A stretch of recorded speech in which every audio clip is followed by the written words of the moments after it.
नमस्कार, digital Bharat news में मैं शुभम यादव आपका स्वागत करता हूं। आइए बढ़ते हैं आज की खबरों की ओर। घामापुर थाना अंतर्गत काजघर चौक पर प्रदर्शन कर रहे लोगों पर पुलिस प्रशासन ने लाठियां बरसा दी। परिजनों का कहना था कि आरोपियों को पुलिस का संरक्षण प्राप्त है।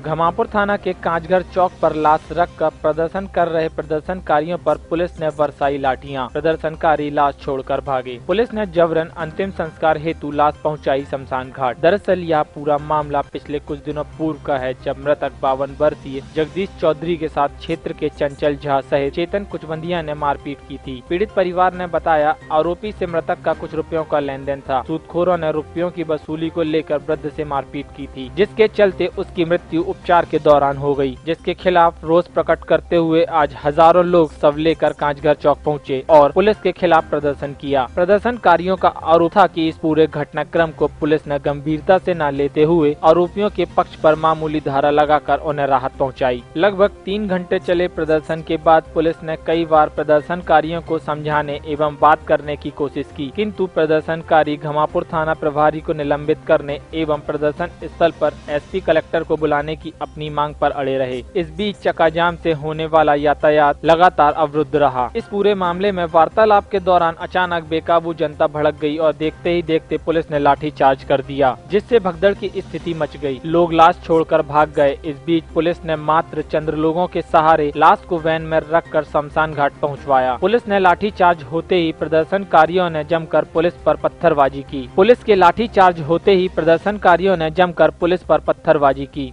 ये जो मामला हुआ है 1 तारीख को, उसमें है ना पुलिस को बार बार बुलाया गया, ज्ञापन दिया गया, केस लगाने के लिए बोला गया, परंतु जो टीआई साहब हैं घामापुर थाने के, उनने कार्रवाई करने से है ना कुछ परहेज किया, जिसके बाद है ना पुलिस थाना भी घेर कर दिया, जिसमें है ना सिर्फ आश्वासन दिया गया और आरोपी लगातार घूमते रहे। परिजनों का आरोप था कि मारपीट के बाद आरोपियों को पुलिस का संरक्षण प्राप्त रहा, इसलिए पुलिस ने आरोपियों पर कार्यवाही नहीं की। आपको बता दें कि मृतक अपने जीवित अवस्था में मारपीट की घटना की शिकायत करने स्वयं पुलिस की जनसुनवाई में एसपी ऑफिस पहुंचा था। उसके बाद भी आरोपियों पर घामापुर थाने ने कार्यवाही नहीं की थी। कि हमारे अरविंद चौधरी और टीकाराम जी ने बताया, उसके आगे की कहानी यह है कि 11 तारीख को पहली बार मध्य प्रदेश के डीजीपी ऋषि शुक्ला जी आए। उनसे मैंने मुलाकात करके ये बताया कि इस जबलपुर में ऐसी क्रूर हत्या करने वाले, ऐसे कांड करने वाले के ऊपर क्या मरने के बाद कार्रवाई करोगे? ये है सच्चाई। चौधरी नाम के जो 55 वर्षीय हैं, उनका कुछ लेन देन का मामला था चंचल झा से, जिसकी बर्तन की दुकान है, और उन्होंने करीब 3000 रुपये लिया था ब्याज में, और 3000 के बदले उन्होंने करीब 10,000 रुपये पटा दिया था। वो लोग 5000 की और मांग कर रहे थे। नहीं देने पर जगदीश को उन लोगों द्वारा चंचल झा और चेतन कुचबंदिया, उनके 5 साथी मैदान में ले गए और उसके कपड़े उतरवा के उसको लगभग 3 घंटे तक बेल्टों से मारा। शहर में जगह जगह मकर संक्रांति का पर्व धूमधाम से मनाया गया। ग्वारी घाट, तिलवारा घाट जैसे धार्मिक तट पर तिल स्नान कर शहरवासियों ने स्वयं को पवित्र महसूस किया, तो एक और श्रद्धालुओं ने चुनरी यात्रा निकालकर पर्व को हर्षोल्लास से मनाया।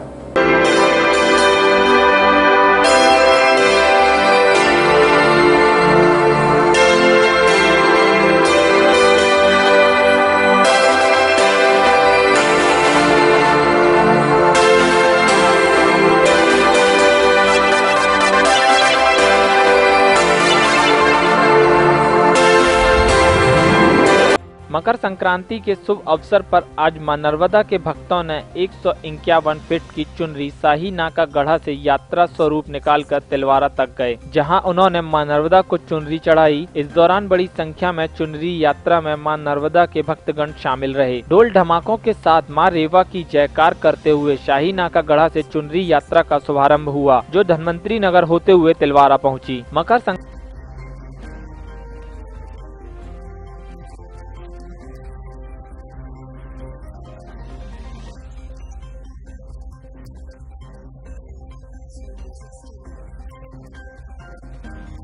संक्रांति में आज सुबह से ही लोगों की भीड़ तिलवारा एवं गौरी घाट के तटों पर लगी रही। सभी ने इस धार्मिक अवसर पर स्नान ध्यान कर पूजा अर्चना एवं दान पुण्य किया। इस अवसर पर लाखों श्रद्धालुओं ने मां नर्मदा के तट पर पहुंचकर पुण्य लाभ अर्जित किया। को मकर संक्रांति की बहुत बहुत शुभकामनाएं। आज हम गौरी घाट पहुंचे। गौरी घाट में जबलपुर शहर के सभी शहरवासी मकर संक्रांति का पर्व मना रहे हैं। इस मकर संक्रांति के पर्व के बारे में कहा जाता है इस पर्व के बाद ठंड का प्रकोप थोड़ा कम हो। भारत में अन्य देशों की तुलना में बहुत अधिक सांस्कृतिक विरासत देखने को मिलती है। भारत में अनगिनत त्योहार मनाए जाते हैं, जिसमें से शायद कुछ त्योहारों के नाम हम में से कई लोगों ने सुने भी ना हो, लेकिन कुछ त्योहार काफी प्रसिद्ध होते हैं और इन्हीं प्रसिद्ध त्योहारों में से एक है मकर संक्रांति, जिसके बारे में हम भारतीय जानते हैं। मकर संक्रांति मनाने के अलग अलग तरीके हैं, जिनमें से मुख्य नर्मदा दर्शन होता है। मकर संक्रांति के पर्व में नर्मदा श्रद्धालुओं की गौरी घाट में बड़ी संख्या में आस्था अवतरित हुई। सभी ने स्नान व पूजन कर पर्व का उल्लास बढ़ाया। सभी ने शहरवासियों को मकर संक्रांति की शुभकामनाएं दी। मकर संक्रांति की हार्दिक शुभकामनाएं सब शहरवासियों को। परिवार की ओर से शहरवासियों को मकर संक्रांति की बहुत बहुत शुभकामनाएं। शुभम यादव के साथ अभिषेक शिव।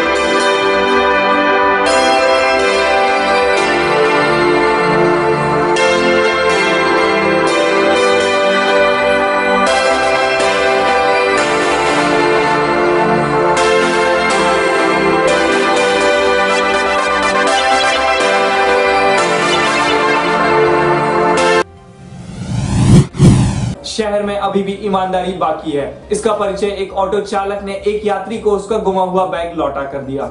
जबलपुर यातायात पुलिस और नगर निगम के संयुक्त तत्वाधान में यातायात ऑटो चालक ने अपना ईमानदारी का परिचय देते हुए जबलपुर आए खिलाड़ी का ऑटो में छूटा बैग मदन महल स्टेशन पर लौटाकर ईमानदारी के साथ अपना परिचय दिया। ऑटो ड्राइवर राम कोस्टा ने बताया कि मदन महल रेलवे स्टेशन से कुछ युवा खिलाड़ी उसकी ऑटो पर बैठे थे, जो अपना बैग ऑटो पर ही भूल गए। ऑटो चालक जब अपने घर यात्रियों को छोड़ने के बाद पहुँचा तो वह बैग देख दंग रह गया और उसने यात्रियों की खोज शुरू की। न मिलने पर उसने खिलाड़ियों का बैग मदन महल में जाकर जमा कर दिया। स्टेशन पे अमरकंटक का टाइम मिलाने के लिए खड़ा था। वहाँ से 7 लड़के आए, उनने ऑटो करी मेरी 3 पत्ती खंडेलवाल मार्केट के सामने जाने की।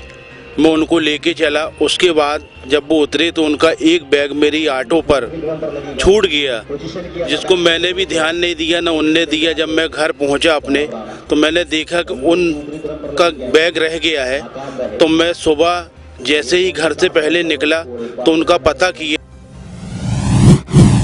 अमखेरा स्थित बस्ती में 7 दिवसीय भागवत कथा महापुराण का समापन आज हवन पूजन भंडारे के साथ हुआ। 7 दिन बस्ती का माहौल भक्तिमय रहा। अमखेरा स्थित बस्ती में पिछले 7 दिनों से भागवत महापुराण का आयोजन किया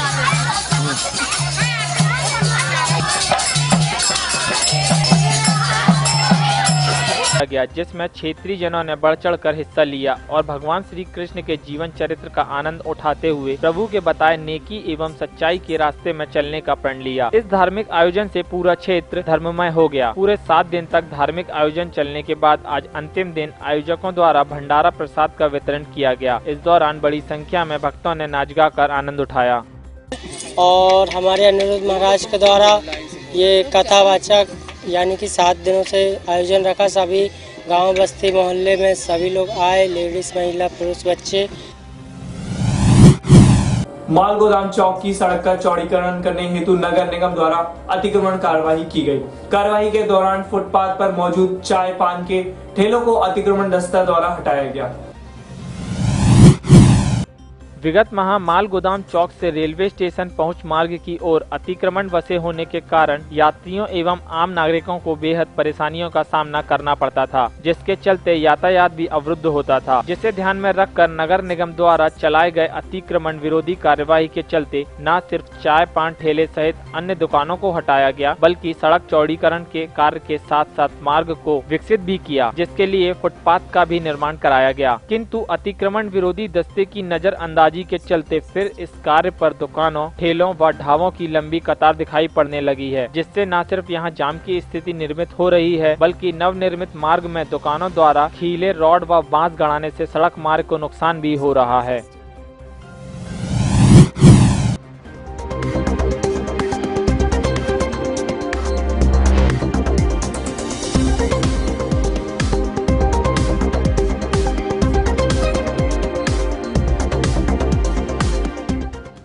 शहर में ठंड का प्रकोप बढ़ता ही जा रहा है। शहर का पारा न्यूनतम स्तर पर पहुंच चुका है।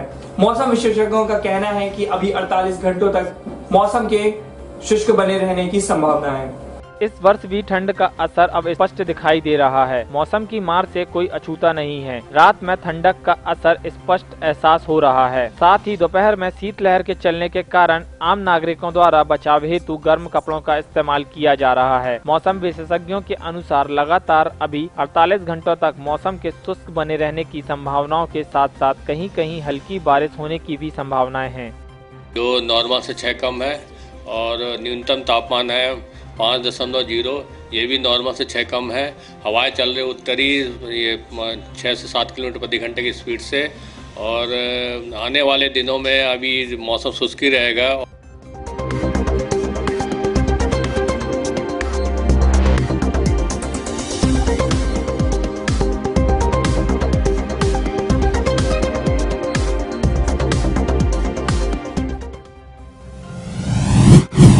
MLB ग्राउंड में रोटरी प्रीमियर लीग का आयोजन किया जा रहा है। इस लीग में टोटल 8 टीमें हिस्सा ले रही हैं, जिसमें शहर की 6 टीमें एवं बाहर से 2 टीमें आ रही हैं।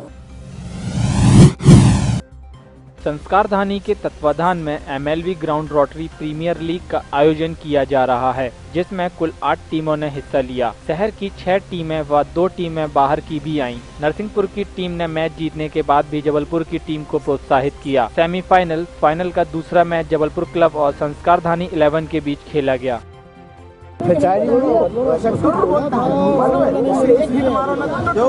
संस्कारधानी के तत्वाधान में ये लगातार चौथा RPL हो रहा है, जिसमें सारे डिस्ट्रिक्ट की टीमें भाग ले रही हैं। इसमें Rotary club Jabalpur, main, south, east, west, Jawalipuram सारी टीमों ने पार्टिसिपेट किया। MM इंटरनेशनल स्कूल का वार्षिक उत्सव मानस भवन में आयोजित हुआ। स्कूल के छात्र छात्राओं ने विभिन्न प्रकार की प्रस्तुतियां देकर सभी का मन मोह लिया। Tell you one incident in 1986.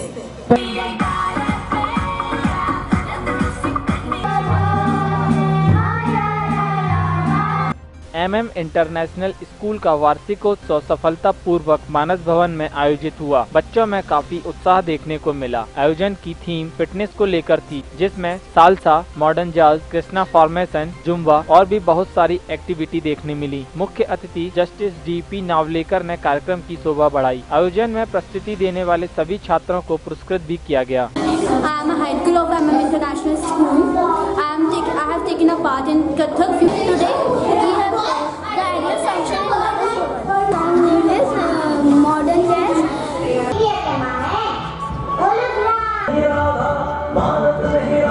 Good evening everyone. Hello from MM International School. I am the academic director, and today here we are in Manas Bhavan celebrating our 3rd annual celebrations. सेल digital Bharat cricket tournament का आज pool A का आखिरी league match Madan 11 एवं नगर निगम 11 के बीच खेला गया। Match नगर निगम 11 ने जीत लिया। भारत क्रिकेट टूर्नामेंट में आज का मैच रहा मदन 11 नगर निगम 11 के बीच। शानदार टूर्नामेंट का ये मैच रहा, जिसमें बहुत ही अच्छा परफॉर्म किया खिलाड़ियों ने। खिलाड़ियों का उत्साह बढ़ाने आज हमारे बीच मौजूद हैं रणजीत सिलेक्टर।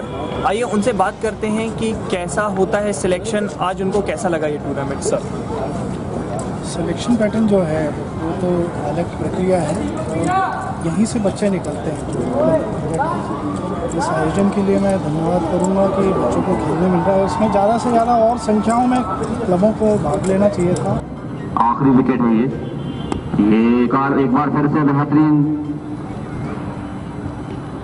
फॉरवर्ड डिफेंस, एक स्लिप,